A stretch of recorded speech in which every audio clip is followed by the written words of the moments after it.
Welcome to Doctorates of the Absurd, your provider of belief on demand.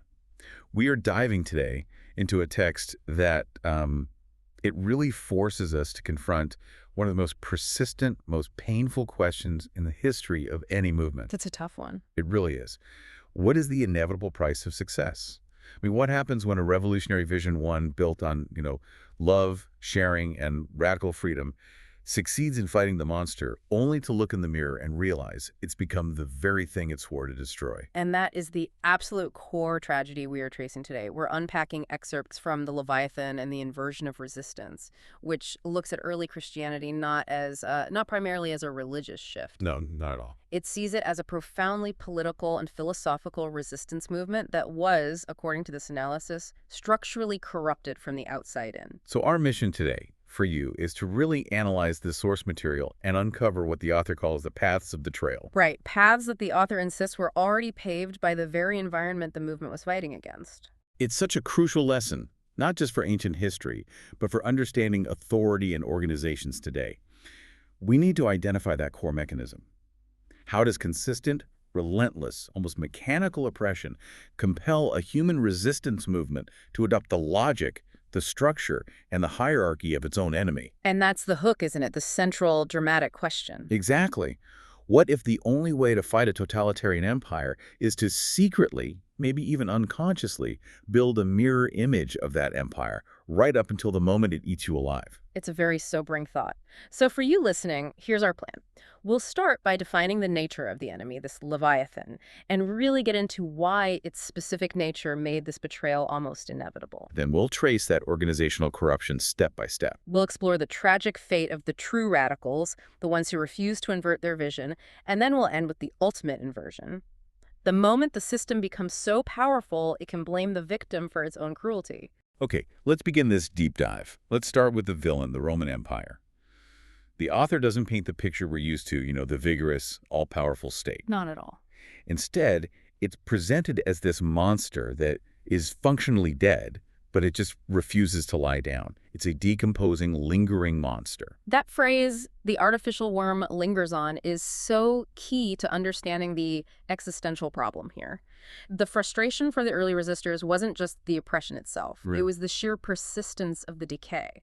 The system was obviously collapsing, yes, but its administrative inertia, its ability to collect taxes and inflict punishment, it just lingered on. Far too long for any resistance movement to remain what it was. That's the quote. Exactly. This longevity, this just hailing on is what forces the transformation.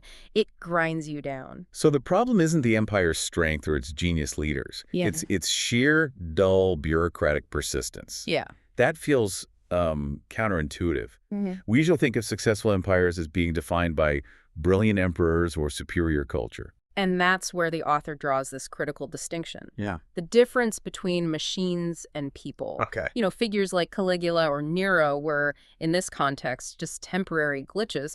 They were chaotic, sure, and often accelerated the internal decay. But people, as organic beings, they change, they die, their perceptions shift over time. And human movements are naturally like that, too. They're chaotic, passionate, and they can lose their vision from one generation to the next. Precisely. But machines have this perverse ability. Yeah. They can do the same thing the same way for as long as they operate. The Leviathan here isn't a person, it's a machine. It's defined by its ability to repeat the same acts of extraction and oppression indefinitely, no matter who is supposedly in charge. I see. So the mechanical nature of the oppression is the critical weakness that human resistance just can't handle over successive generations. The first generation of resistors had these powerful, clear, spontaneous ideas. But the next generation, and the one after that, facing that same clock-like daily pressure, they slowly inverted every single one of those initial ideas just to survive the routine. That's the core of it. This Leviathan is defined not by its power, but by its machine-like and irregular operation. The source uses this incredible analogy. The one about the fields in Sumer. Yes. It wasn't the single dramatic flood or the single terrible drought that destroyed that ancient agriculture. It was the fact that the weather would dry the fields up or wash them away over and over and over again. Making any kind of long-term recovery impossible. Exactly. It grinds away your ability to even imagine a future. It's not the spectacular execution in the arena with lions that does the long-term damage. It's the daily drip of the bureaucracy. The tribute collectors showing up on schedule. The recruiters snatching sons for the legions, the procurers demanding supplies, the local officials, the rapists, the cheaters who abuse their little bit of power. This pressure is persistent, it's predictable, and it beats down the spirit of the population. And so it forces people into constant defensive responses, which, over time, Must also become regular. They must also take on the regularity of a clock. You just can't fight a predictable machine with unpredictable chaos for 200 years. It doesn't work. the empire doesn't need to innovate. It just needs to be predictably cruel. It's the repetition that breaks the human spirit and forces the resistance to adopt its enemy's forms. And that brings us to what the author calls the mirror image effect, which they see as a kind of existential anomaly. What do they mean by that? The author asserts that nowhere else in the biosphere, in nature, are human beings forced to become mirror images of their disasters. You know, if a lion attacks your ancestors, you don't grow fangs and claws. You develop spears or traps or better evasion skills. You adapt around the threat. Exactly. But the Leviathan, this artificial machine, it places every person it can reach in this unsustainable generational trap. Constant defense against a relentless mechanical force eventually demands that the resistance adopt the enemy's logic, its structure, just to survive the natural decay that human movements suffer over time. So the ultimate tragedy is that the Leviathan doesn't just crush you. It compels you to become its twin. That's a chilling way to set the stage. The machine isn't just an external threat. It's a structural template that it imposes on the internal organization of anyone who tries to fight it. A template for their own betrayal. Okay, so let's unpack that mechanism of corruption. We define the monster, now we have to define the fight. What's the core binary here? What was the initial pure form of resistance, and how did it contrast with the state? The core binary is this fundamental clash between organic, visionary resistance on one side and the clock-like, machine-driven Leviathan on the other. And the resistance in its initial radical stages was defined by one key concept: agape. Let's pause on that word, agape. It's one of those terms that gets really watered down in modern usage. For the purposes of this text, what exactly do they mean by agape? Right, it's not just love or charity in our modern sense. Here, it represents something much more radical. It's spontaneous sharing, a profound life affirmation, and an unstructured, immediate sense of community. So it's anti-hierarchical by its very nature. Absolutely, it's unconditional, and it was expressed through what they called feasts of agape and festivals of rebirth. These were chaotic, joyful, life-affirming gatherings.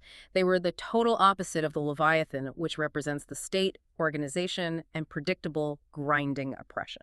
So the original Christian movement, as this text sees it, was fundamentally a movement against structure, against predictability, against the transactional nature of the Roman system. Exactly. And the hidden mechanism that ensures its corruption is tragically simple. The mechanical regularity of the Leviathan's oppression forces the resistance to adopt its own clock-like regularity, its own hierarchy, just for self-protection. And in doing so, it inverts its own original, chaotic, life-affirming core. The moment you need an organizational chart to protect spontaneous love dies. So let's trace those first fateful steps of inversion. The initial resistors, they withdrew, right? They tried to just opt out of the Roman system. Yes, their first move was withdrawal. They pulled away from Roman tasks, things like tax collecting, military service, forced labor. They even avoided the social rituals that the state guardians expected. And focused on their own communal life instead. Their feasts of agape, their festivals of rejuvenation, they were, in the truest sense, life-affirming visionaries. And of course, the state's immediate response was predictable and brutal. Persecution, incarceration. And spectacular executions in the arenas, the full force of the state's theatrical cruelty. And it's that spectacular, persistent persecution that triggers what the author calls the critical error. The understandable, completely human need for protection. That's it. The critical error was seeking protection outside the confines of those agape feasts. If the lions are coming for you, you need a safe house. You need someone with a bit of power who knows the local guards, who can make a problem go away. So they forged links. They sought out protectors among Roman guards, maybe sympathetic senators or wealthy patrons, who were curious about this new movement. And while that was a perfectly understandable reaction to facing a horrible death, the source is clear. Those links which were transactional, which were not based on agape or spontaneous sharing, They would inevitably form a noose, which will strangle the initial commitment. Because a protective link requires things that agape forbids. It requires secrecy, reciprocity, a defined chain of command. It requires organization. It does. The defense mechanism instantly becomes the first path of betrayal. Those protective links bind the resistors into what the author calls the organization. They needed structure, secrecy, and predictability to counteract the state's predictable violence. And in doing so, they immediately sacrificed the spontaneous, organic nature of their initial vision. Survival required becoming predictable. And once the organization exists, it has to define itself. More importantly, it has to distinguish itself from everyone else. And this leads to that tragic turn against former friends where we get this concept of idolatry. The shift from solidarity to ideological warfare is almost immediate. Initially, you have to remember, these visionaries were incredibly ecumenical in their resistance. They borrowed freely from all the life-affirming traditions available in that Roman melting pot. Right, they pulled from Moses, Mithra, Isis, Osiris, Serapis. They were synthesizing a grand spiritual resistance movement against the oppressive, life-denying Leviathanic state. They saw allies everywhere. But once they accepted the protective structure and had to define themselves as the Christians to their Roman patrons, they had to prove they were unique. They needed legitimacy. They needed to show they were special. They had to convince themselves, and more importantly their protectors, that their conception of the divine was the most valid or the truest. This distinction, driven entirely by organizational necessity, quickly turned to persecution. They turned against the very people who were also affirming life, just in a different way. And this is when they reach back and invoke that rigid Old Testament formula, "There shall be no other gods before me." They use it as a weapon to discard those shared primordial symbols like Isis and Osiris that they had once embraced. And the source is brutal on this point. It says this was done in extremely bad faith. Extremely bad faith. The text argues the Christians knew perfectly well that Isis, the mother goddess, and Osiris, the resurrected god of rebirth, were powerful ancient symbols of primordial events. Symbols they had essentially just reskinned for their own emerging figure, Jesus, or Jesse, as the text sometimes refers to him. Exactly. So they were knowingly attacking symbols that represented the very regenerative power that they initially championed. It was an act of profound intellectual dishonesty, all for the sake of organizational branding. So they were weaponizing moral outrage to create a unique identity. But at the same time, they were ignoring the enormous ideological baggage they were carrying themselves. The baggage that came from that same Old Testament abstraction, that's the intellectual core of the betrayal. The author points out that the central abstraction the Christians inherited, the title King of Kings, it symbolizes nothing primordial. It's not natural. Wait, you'll have to explain that. The text mentions a name, Lugal-Zagizi. Lugal-Zagizi. Yeah. He was a Sumerian king way back in the 24th century BCE. He was one of the first known figures to consolidate power across the region and claim absolute divine rulership. He's a forerunner of the idea of a king of kings. So it's a title of bureaucratic, centralized political power. It is a symbol of absolute political control. It has nothing to do with a burning bush or a sacred river or a natural phenomenon.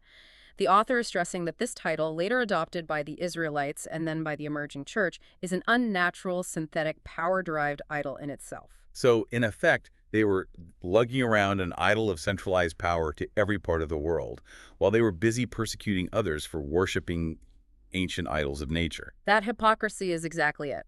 Carrying a synthetic, power-derived idol while destroying primordial and natural symbols, that is the price of admission for becoming a formal organization.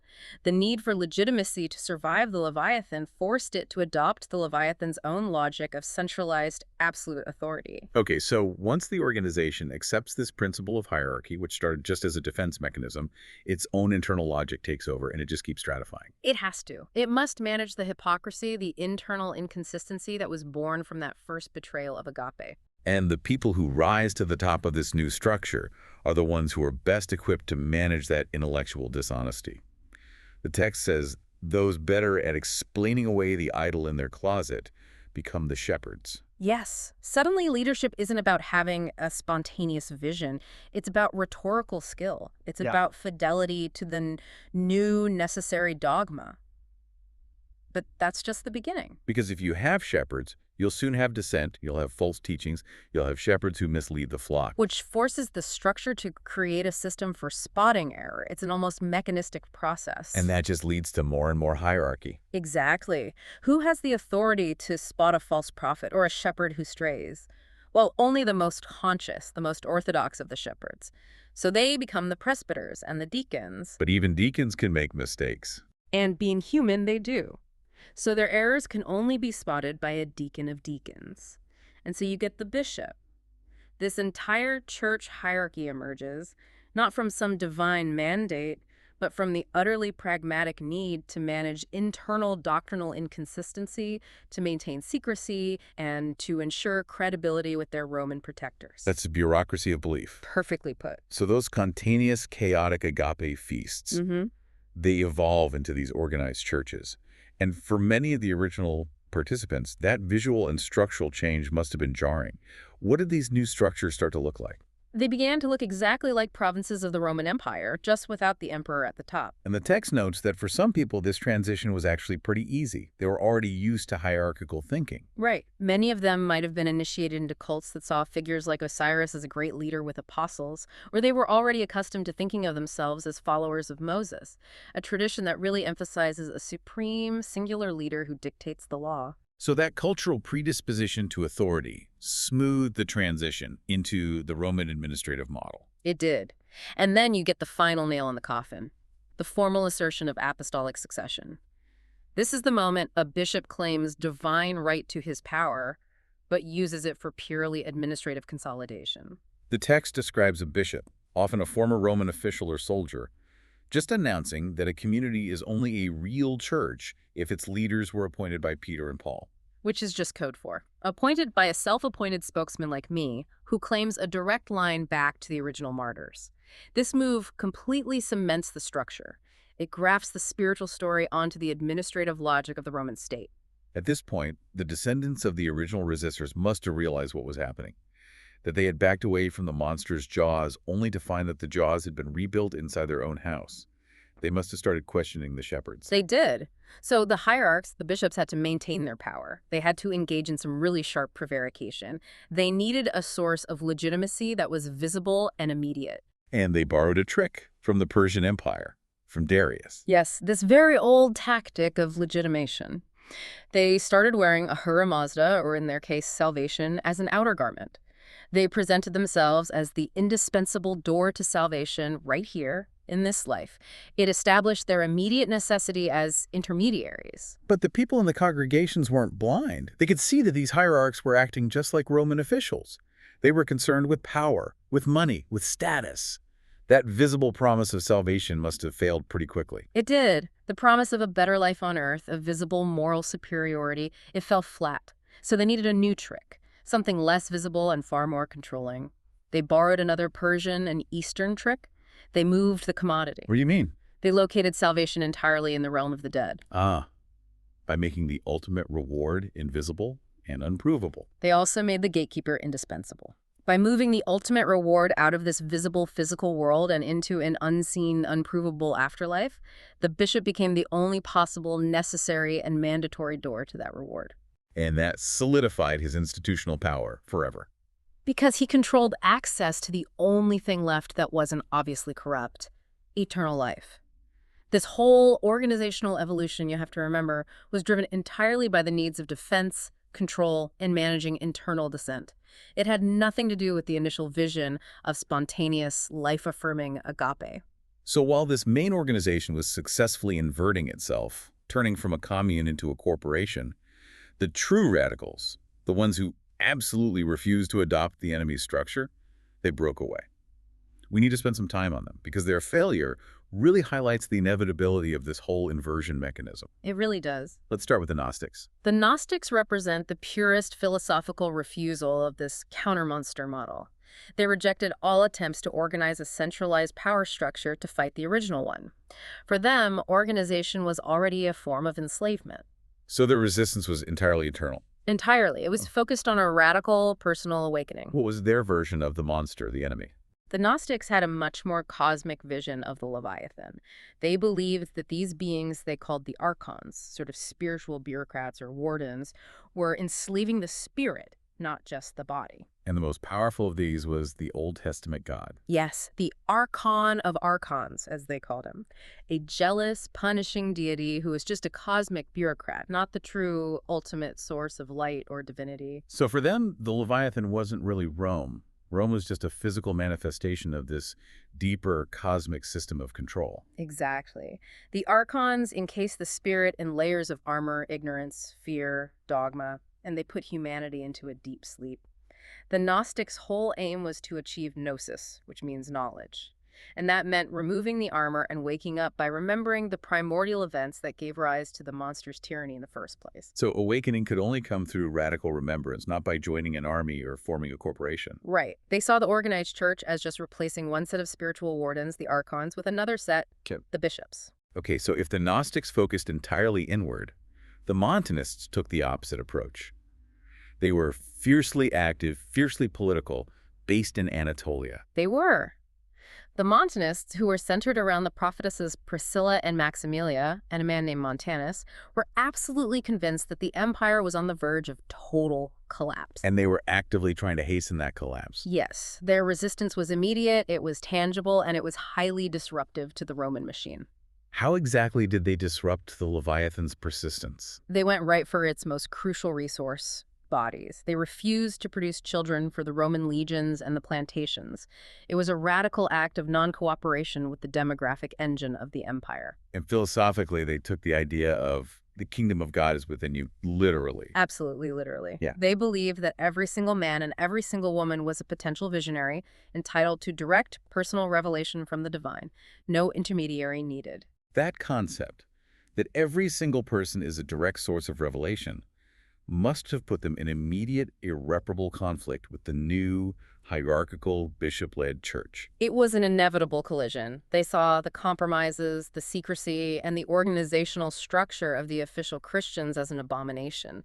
They believed those Christians would find paradise neither in this world nor in any other. And what was the fate of this radically egalitarian movement? They were liquidated, hunted down, and eliminated by the official institutional Christian church. And the primary reason given was their failure to repress the humanity of women. The new institution, born out of resistance, had already adopted the misogyny of the Roman system it claimed to oppose. It's a profound tragedy. The official church, in its writing, refused to even acknowledge the prophetesses, referring to the group only as Montanists after the man, Montanus.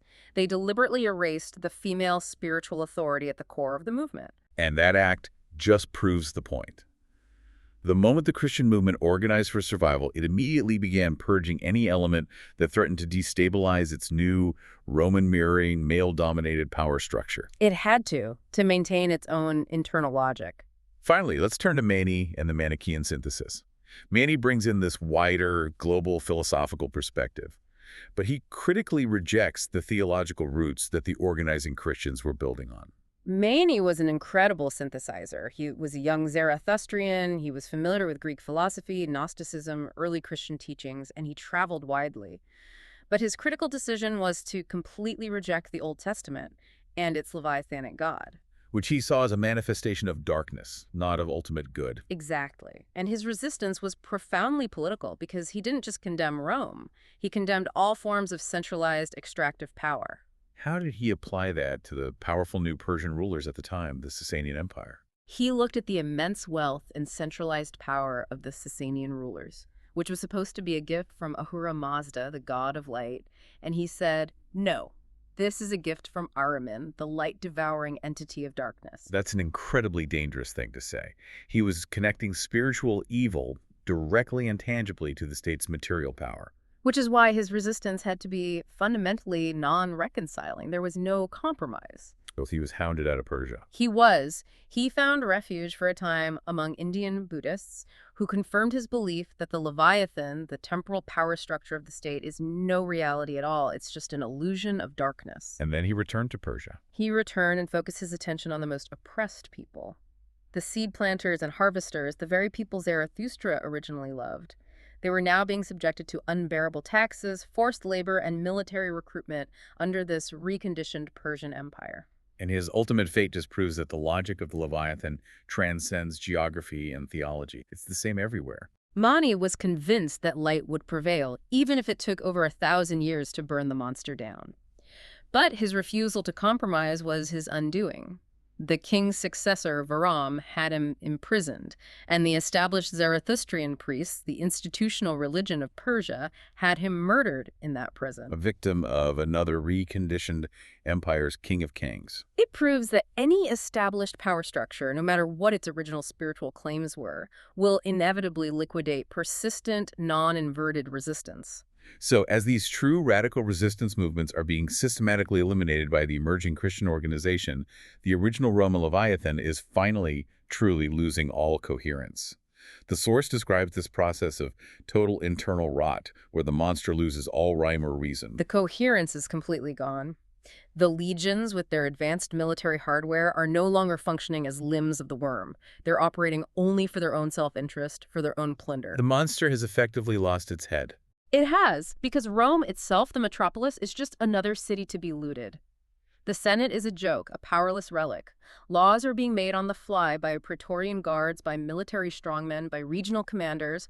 There's no central vision left, only mechanical extraction. And that decay translates directly into economic catastrophe for the average person. The burden is immense. Free farmers are trapped in these vicious cycles of debt, forced into serfdom on massive agricultural estates, the latifundia, which are often owned by absentee military generals. And then the Emperor Caracalla imposes an even more burdensome tax. Yes, the text mentions he declares all subjects citizens, not for their benefit, but solely to impose a crippling citizenship tax on them, which was payable in kind, in grain, in oil, in bodies. That is, cynicism just weaponizes policy. It is. The entire activity of the usurped population is now solely to feed the legions that they hate.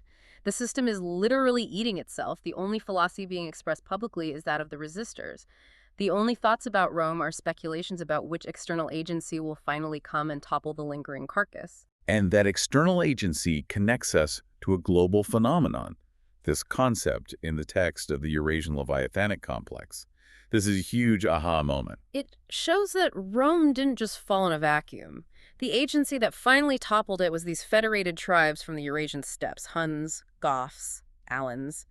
But the text brilliantly connects their westward movement to the entire power dynamic of Eurasia. Specifically, the massive Yellow Turban Rebellion in China. An event happening thousands of miles away. It forced the Chinese imperial armies to pull back from the Tarim Basin, which created a power vacuum, displacing the Sengnu tribes westward. That displacement snowballs, leading to the Huns reaching Rome's borders and creating the pressure that finally cracks the Western Empire. It demonstrates that these systems of mechanical oppression were so vast and so interconnected that a rebellion on one side of Eurasia could trigger the final collapse on the other. And these tribes, they came to bury Rome, not to recondition it. Exactly. They were using Roman sculptures and marble inscriptions as simple building stones in the walls of their new settlements. Even some of Rome's own legions started joining the newcomers against the central authority. So the Leviathan is finally collapsing. But the final, most profound inversion is still pending. And this brings us to that completely unexpected event, the coup and the conversion of Constantine. This happens in the very same year that the Chinese Empire is overrun and dismembered. Constantine, a strong man, a highly pragmatic general, he invades Italy. Now, before this, he was a worshiper of Optimus Maximus, the chief Roman deity, and the sun god. But he wins a key battle and attributes his victory to the god of his largely Christian soldiers. He proclaims himself a Christian. It was the ultimate political calculation. The state suddenly embraces the revolutionary force it spent centuries trying to stamp out. The emperor becomes the Pontifex Maximus, the high priest not of Optimus, but of Yahweh. The largest resistance strain is instantly recuperated, swallowed whole. And instantly inverted. The abstraction of the Israelites, that king of kings derived from Lugal-Zaggisi, becomes the official god of the Roman legions. The Christian god now marches at the head of the Roman armies, a twin of Optimus Maximus. The state has successfully swallowed its own bagation. And this sets the stage for that crucial theological coup, the Council of Nicaea. A meeting dictated entirely by political necessity, where the new theologian-in-chief, Constantine, dictates the very nature of divinity. The stakes here were structural, weren't they? Not theological purity. Not at all. Constantine insists that the Father, the Son, and the Holy Ghost must be of the same stuff, homoousios. The Son figure, who originally symbolized a more natural, cyclical kind of rebirth, is brutally reduced and inverted to fit the state's needs. And this new three-headed abstraction inherits the collective attributes of Optimus Maximus.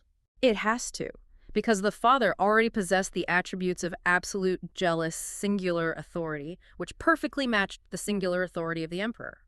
If the Son was equally powerful or independent, or reflected that original, chaotic spirit of agape, it would create theological instability and structural dissent. So Constantine, just like the pagan emperors before him, demonstrated that the Emperor of Rome could do anything, even dictate theology, to ensure the new state god reflected the power hierarchy of the state. It's the ultimate power move, and the immediate result of this institutionalization is the liquidation of all remaining philosophical resistance.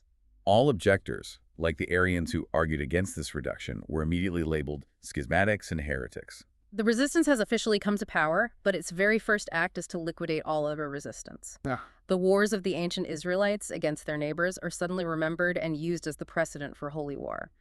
Now, the persecutors wear the halos. This conversion turns Optimus Maximus, who is generally indifferent to other gods, into Yahweh, the jealous god.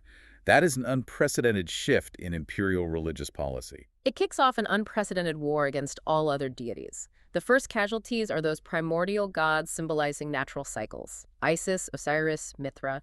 Then, once the field was cleared of pagans, the theological legions turned their wrath inward against schismatics and heretics within the Christian community itself, Ensuring absolute doctrinal unity for the state. And this leads us to the ultimate shift, the war on imagination itself, the final inversion of every tenet the Christians once stood for, the abolition of personal revelation.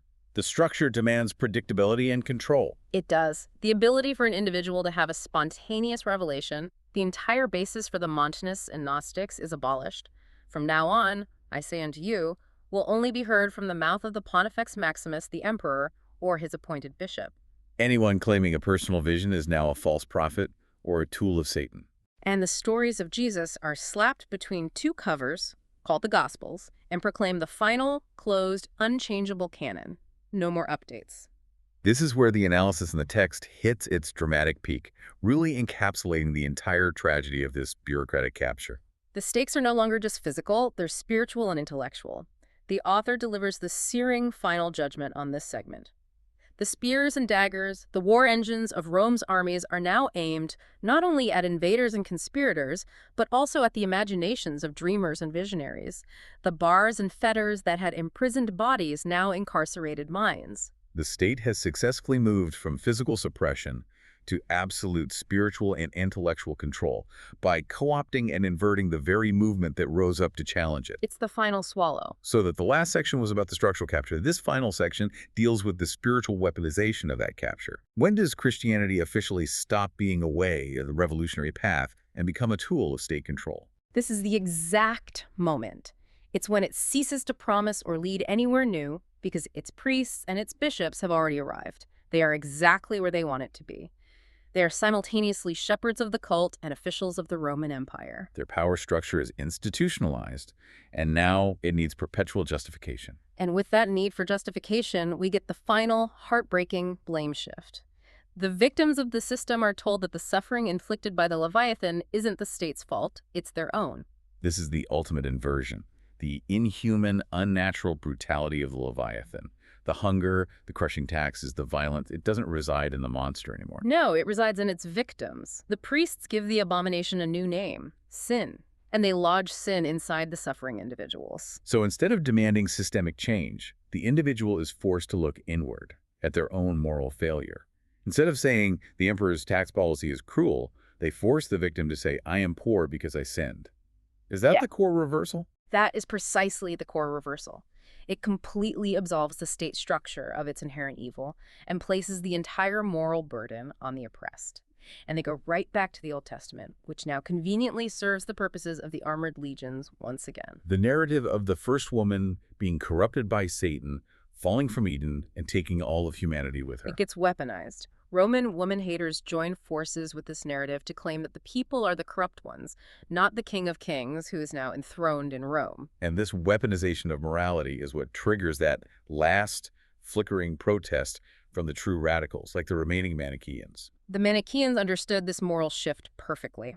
They insisted that the misfortunes of the people are miseries, sufferings inflicted by an evil system, not sins, and that the perpetrators of the brutalities, the state officials, they are the true sinners. It was a demand for structural accountability, not personal guilt. But their protest was far too late, and their fate demonstrates the finality of this inversion. They are hunted down.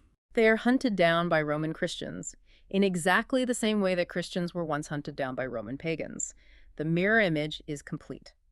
The former victim has not only adopted the structure of the persecutor, but has adopted its most cruel tactic, using divine justification to punish dissent and blame the powerless for their own suffering.